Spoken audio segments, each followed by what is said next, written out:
Muy buenas tardes, empezamos el curso informativo, político y de noticias de todo punto de vista en Biosfera Televisión. Les saludamos en el inicio de este lunes 10 de septiembre en el que, para arrancar, para ponernos al día ya de la actualidad del archipiélago, hemos creído conveniente contar con la presencia del presidente del Gobierno de Canarias, Fernando Clavijo, y nos ha atendido en la sede de presidencia en Las Palmas de Gran Canaria. Presidente, muy buenas tardes. Muy buenas tardes. Muchísimas gracias por atendernos y por recibirnos. Ay, muchísimas gracias a ustedes por estar aquí. Muchas gracias. Pues empezamos curso político que va a derivar allá en mayo en elecciones, que luego hablaremos de ello, ¿no? Pero primero, cuéntenos, presidente, ¿cuáles son los objetivos de su gobierno para este curso político? Hombre, yo creo que estamos ya en el final de la legislatura, pero este último curso político tenemos que cristalizar algunos asuntos de mucha importancia, ¿no? Tenemos la Ley de Servicios Sociales en el Parlamento, que es una ley fundamental para el tercer sector. Tenemos el presupuesto del 2019, que yo creo que es importante, con la finalidad de poder dotar económicamente y de ficha financiera a la ley y acabar de conseguir de inyectar recursos a los servicios públicos básicos y esenciales en la medida que a lo largo de toda esta legislatura hemos ido incrementando la financiación. Tenemos ese pequeño hándicap del superávit presupuestario que nosotros queremos introducirlo, inyectarlo en sanidad, educación y servicios sociales. Son casi 600 millones, ¿no? 598 millones. Y que, bueno, pues paralelamente no se puede criticar que la comunidad autónoma tiene indicadores sociales y de gasto en determinados servicios públicos bajos e impedir desde el Gobierno de España que esos recursos que son de los canarios puedan inyectarse, ¿no? Pero yo creo que eso, si yo lo tuviese que concluir en esos tres asuntos, son los fundamentales. Hay muchas más cosas, tenemos que seguir trabajando con las energías renovables. Hoy mismo por la mañana presentábamos el bono residente canaria para mejorar la movilidad, el convenio de obras de carreteras con el Estado, el convenio de infraestructuras educativas. Afortunadamente hay mucha actividad, pero quizás lo que más depende del Parlamento de Canarias pueden ser estos tres asuntos. Presidente, y a las puertas justamente de este rush final ya de la legislatura, ¿en qué momento económico está Canarias ahora mismo? Yo creo que hemos mejorado en más de 1.000 millones de euros el presupuesto de la comunidad autónoma en 4 años, algo absolutamente inédito en la historia de nuestra comunidad autónoma. Queda que esa mejora de la financiación, poco a poco, porque no va todo lo rápido que nos gustaría, acabe teniendo su reflejo en la calidad de vida de los canarios. Lo está teniendo ya, las listas de espera están bajando, la escolarización, los datos en educación van mejorando, la prestación canaria de inserción, el salario medio, poquito, tímidamente, que no depende solo del sector público, pero va mejorando. Pero en definitiva, yo creo que desde las arcas públicas se ha hecho un buen trabajo y eso va a tener su repercusión, la está teniendo y seguirá teniendo en los próximos años en los servicios públicos. Desde el punto de vista del sector privado, el sector turístico va bien, está dando réditos, pero tenemos ahora mismo que, superada esta etapa de crecimiento vertiginoso en el sector turístico, tenemos que empezar a crecer hacia adentro. Y lo digo porque no vamos a poder batir récords turísticos todos los años, ni es bueno para Canarias. Al final tenemos que ir convirtiendo poco a poco esos 16 millones de turistas que se pueden quedar perfectamente en 15 millones en los próximos años, 14 millones y medio, pero tenemos que conseguir que sean lo más rentable posible. Bueno, la recuperación de los destinos de la cornisa mediterránea se está dejando notar ya. El turismo en Canarias ha entrado en valores negativos, ¿no?, en los últimos meses. ¿Le preocupa este dato? Bueno, no me preocupa, me ocupa, pero no me preocupa, por lo que digo, vamos a ver, tú al final puedes tener 16 millones de turistas y la rentabilidad que te dejan es 100, por poner un ejemplo aleatorio, y puedes tener 14 millones de turistas y la rentabilidad que te deja es 120. Que los destinos emergentes y esos destinos donde es muy poco probable que podamos competir en mano de obra y en coste, iban a salir adelante, era una obviedad. Nosotros tenemos que crecer en ese turismo de alto standing, ese turismo que no está mirando si se va al Caribe o se va a Canarias porque la diferencia de su paquete turístico es de 100 o 150 euros. Y a eso, la estrategia que se ha ido articulando es una estrategia de excelencia, de 5 estrellas gran lujo, de gastronomía, de enología. En definitiva, si queremos turismo de calidad tiene que ir asociado necesariamente a gastronomía y que es quien realmente pues está dispuesto a ir todas las noches a cenar a una estrella Michelin, pues como comprenderá, busca en un destino seguridad, busca confort, busca experiencias distintas, busca algo que le haga sentir una experiencia irrepetible, pero digamos su última variable es la del precio. Ese turista, pues bueno, obviamente, pues ese turismo que el precio es su variable principal, pues obviamente es difícil, si queremos salarios dignos, que podamos competir con un destino que está pagando a 100 euros al mes. Claro. Hablaba usted antes de los datos macroeconómicos que, en fin, a todas luces han mejorado, pero también la microeconomía, la economía familiar, me ponía algunos ejemplos que, bueno, que da la sensación de que efectivamente se nota. En el caso del turismo, ¿se está repartiendo suficientemente la riqueza? Porque leía, no sé si hoy o ayer, que el turismo ha crecido en un 30% de la riqueza, 32%. Sin embargo, el empleo tan solo se repercute en el 3%. Ahí sigue habiendo un escalón grande dentro de una Sigue habiendo un escalón grande. O sea, vamos, hay dos formas de redistribuir la riqueza en una sociedad como la nuestra, y es el empleo y los impuestos. Qué duda cabe que nosotros, es cierto que tenemos el sistema fiscal más bajo de toda Europa, viene derivado de nuestro régimen económico fiscal y de nuestra condición de región ultraperiférica, con lo cual ahí poco margen podemos tener si queremos que las empresas no se vayan. Pero el empleo es el elemento fundamental y ahí todos tenemos que hacer un esfuerzo. Tenemos que seguir generando empleo. Es poco el empleo que con una tasa de desempleo de en torno al 20% en Canarias, 20,1%, pues evidentemente hay unas cuotas importantes de desempleo que tenemos que conseguir que el empresariado contrate y que contrate mano de obra canaria, porque se da la circunstancia de que a lo largo de toda la crisis y en estos últimos 4 años que hemos empezado a generar empleo, está viniendo mano de obra de fuera. Y eso tiene que haber un compromiso, al igual que hay un compromiso del consumidor por comprar producto canario para que la riqueza quede aquí, tiene que haber un compromiso del empresariado canario de contratar a mano de obra canaria. Y eso es poco a poco lo que estamos propiciando. Una de las, en fin, podemos decir, la prensa somos mucho de poner etiquetas, ¿no? La ley estrella de esta legislatura, que fue la ley del suelo, que sacaron ustedes, fue una de las primeras en prosperar, justamente basaba una de las líneas estratégicas en la creación de empleo, otra en energías renovables, en infraestructura y demás. ¿Se ha notado? ¿Hay datos que puedan decir, está valiendo la pena, ha valido la pena, está valiendo la pena? Yo creo que en algunas islas más que en otras, ¿no? Hay islas donde han utilizado ya la ley para proyectos de interés insular, o por ejemplo para la instalación de los aerogeneradores y mejorar lo que es la penetración de las energías renovables. El gobierno las ha utilizado. Hay otras islas que no lo han querido hacer todavía, o sea, y que a lo mejor han estado más ocupadas constituyendo el órgano medioambiental. Ahora mismo esa responsabilidad recae en ayuntamientos y cabildos. Yo le puedo hablar de municipios concretos como el de La Laguna, le puedo hablar de islas como La Palma o como Tenerife, que sí se han preocupado de desatascar algunos proyectos que llevaban mucho tiempo atascados, pero hay otras islas a lo mejor que no lo han sabido utilizar de manera adecuada. El tiempo lo dirá, una ley de esa magnitud no la puedes valorar antes de que cumpla un año, y será en septiembre cuando cumple el año. Los reglamentos estarán antes de que acabe este año, y a partir de ahí, pues lo que sí queda patente es que todos aquellos que la ponían como el origen de todos los males y de que se iba a acabar con el medio ambiente, habrán visto que los efectos de la ley han sido bastante comedidos. Pero hay una cuestión, por ejemplo, es que una de las cuestiones que se hablaba era para terminar con la maraña burocrática que existía alrededor de las leyes del territorio, etcétera, y ahora estamos viendo cómo muchos ayuntamientos, incluso el Cabildo de Lanzarote, que no es pequeño precisamente, está ahí atascado en la creación del órgano de evaluación ambiental, precisamente porque no hay técnicos, digamos, en islas pequeñas, en municipios pequeños se puede encontrar esa paradoja. Pero ¿No teme que eso sea un cuello de botella? El municipio pequeño puede conveniar con el gobierno de Canarias, y lo hacemos desde el gobierno. El Cabildo, que no es el caso porque tiene unos magníficos funcionarios Lanzarote y tiene un equipo de gobierno muy solvente, lo puede conveniar si quisiese, o los ayuntamientos pueden conveniar en el Cabildo. Pero mira, un ejemplo inmediato: las explotaciones agrícolas y ganaderas que estaban al margen de la ley las hemos podido legalizar, con lo cual hay muchas pequeñas empresas familiares que ya tienen tranquilidad de que están ajustadas a derecho. Otro ejemplo, ya cuando quieres pedir una licencia en suelo rústico ya no tienes que pedir la calificación territorial en el Cabildo, ya con la licencia del ayuntamiento te vale. Un ejemplo más, las licencias por acto notificado. Tú presentas el proyecto y una vez presentado solo con la solicitud puedes empezar a realizar, con lo cual vas incentivando y vas activando el sector también de la construcción.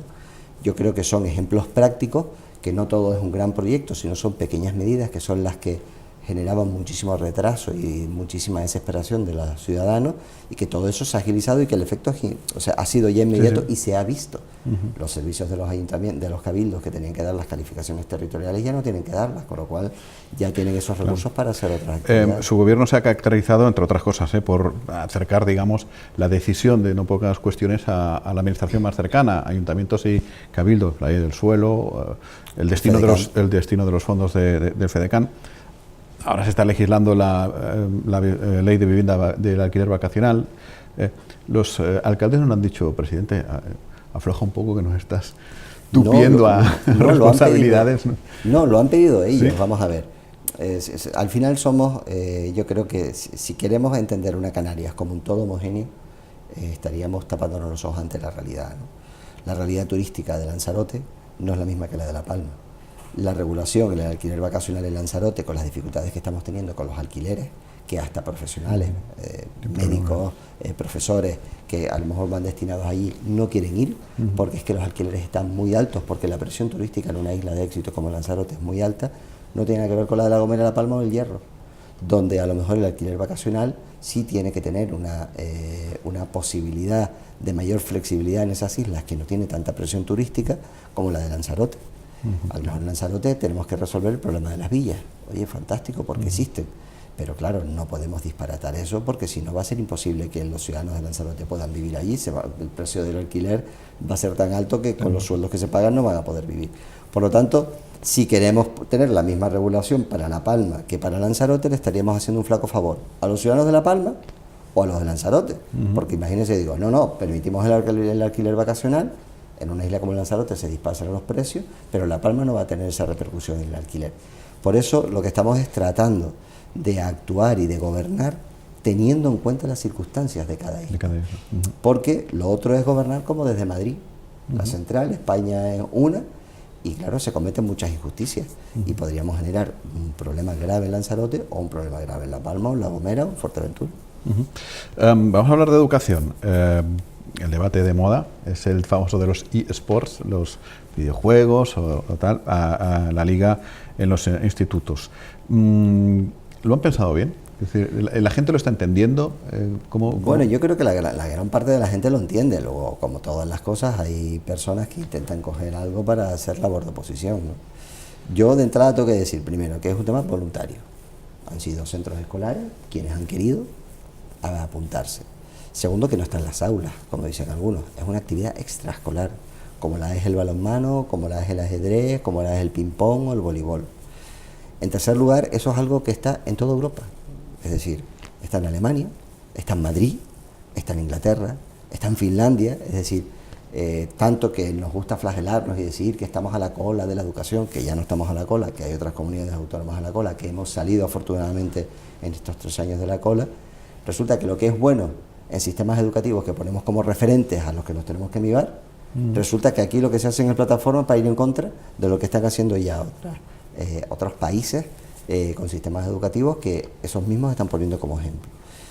Y luego es una realidad, lo que estamos es acompañando en este caso al alumno o en una realidad que existe, que es una realidad económica, y que puede ser un elemento fundamental de generación de empleo de calidad en Canarias, pero que va a estar ahí. Es decir, yo tengo 47 años, pero es que tenemos que acordarnos de lo que era la Game Boy, si nos remontamos, o el Spectrum 48K, los que tienen cierta edad ya se acordarán de eso. Pues esa es una realidad que estuvo. Ahora, como todo, ha generado una industria fantástica, pero como es la industria del fútbol o la del baloncesto. Pero nos ha pillado un poco, no sé si a contrapié, pero hemos dudado si incluirlo en deportes, meterlo en educación. Eso fue la polémica de si se metía la ley de deportes o no. Claro. Pero también fue una polémica que en su momento el Colegio de Educadores de Educación Física entendían que no era deporte. El ajedrez, por ejemplo, sí. Bueno, el ajedrez, hablar. Pero es que el tiro con arco, es que el tiro de precisión con aire comprimido, yo creo que eso lo despejó perfectamente el otro día el presidente del Comité Olímpico Español, que vino a darnos una charla y que dijo que los eSports en menos de 6 años van a ser olímpicos.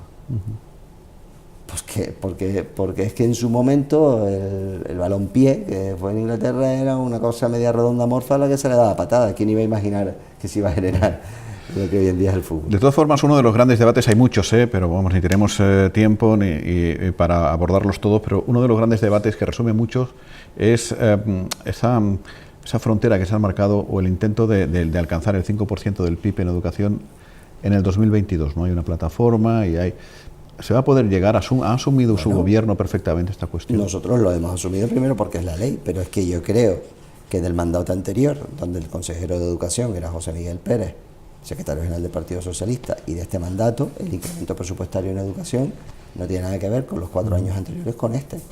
Yo creo que en el presupuesto del 2019 podremos estar acercándonos al 4% del PIB. Tenga en cuenta usted que el PIB va subiendo. Claro. Con lo cual, no solo tienes que subir para llegar, sino tienes que subir más de lo que sube la economía. Es decir, que de los incrementos de los recursos tienes que poner más de lo que crece el propio Producto Interior Bruto para llegarte a ese 5%. Este es un objetivo que se puede cumplir perfectamente en el 2022.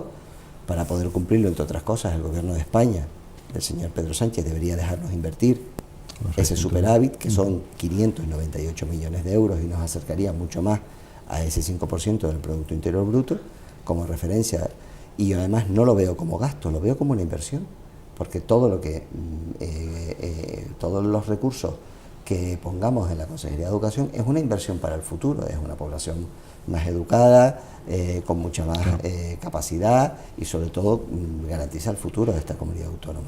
Y yo creo que ese es el verdadero debate. Lo otro es 20 institutos que de manera voluntaria han querido apuntarse a una liga, como lo tiene la Universidad de La Laguna o como lo tiene la Universidad de Las Palmas de Gran Canaria, y es algo absolutamente anecdótico. Bueno, hablemos de energías limpias, que es otro de los grandes retos de su gobierno. ¿En qué punto está ahora mismo? Estamos en un punto ahora mismo donde la subasta que se tenía que sacar por parte en el 2018 por parte del Gobierno de España se tenía que sacar antes del 10 de septiembre.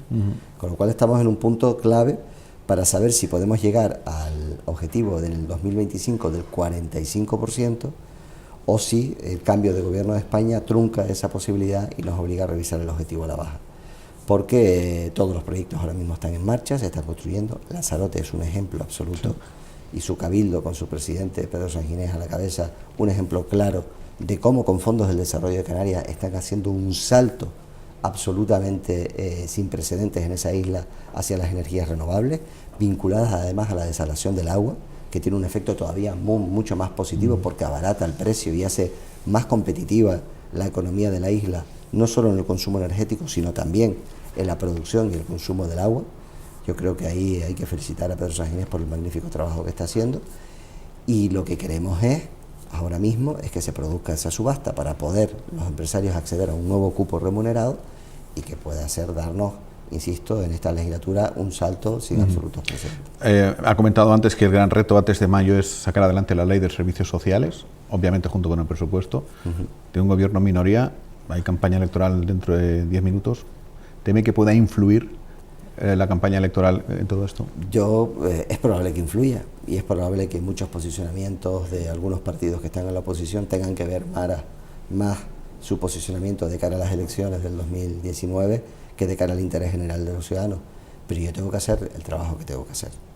Yo me he caracterizado, pues quizás por no ser muy político, soy más gestor que político, pero creo que en muchas ocasiones, cuando se mezcla la demagogia y en exceso la política frente al interés general, acaban ocurriendo pues circunstancias como la grave crisis que tuvimos, que olvidemos que un gobierno de España la negó, y cuando ya vino era demasiado tarde, ¿no?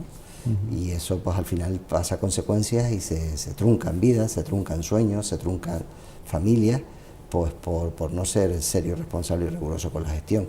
Yo sé que a veces queda más políticamente correcto decir lo que la gente lo quiere oír, pero claro, eso es pan para hoy y hambre para mañana. Empieza este curso político también con bastante tormenta política, a cuenta precisamente del caso, llamado caso Grúas.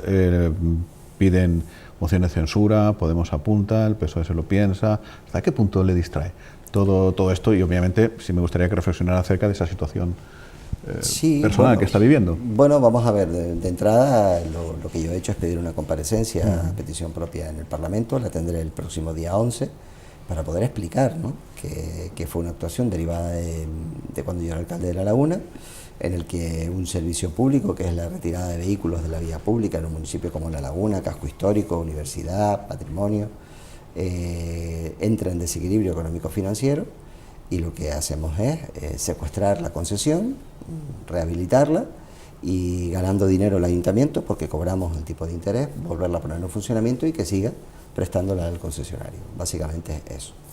A partir de ahí hay una denuncia política del señor de Nueva Canarias, Santiago Pérez, y del partido Podemos.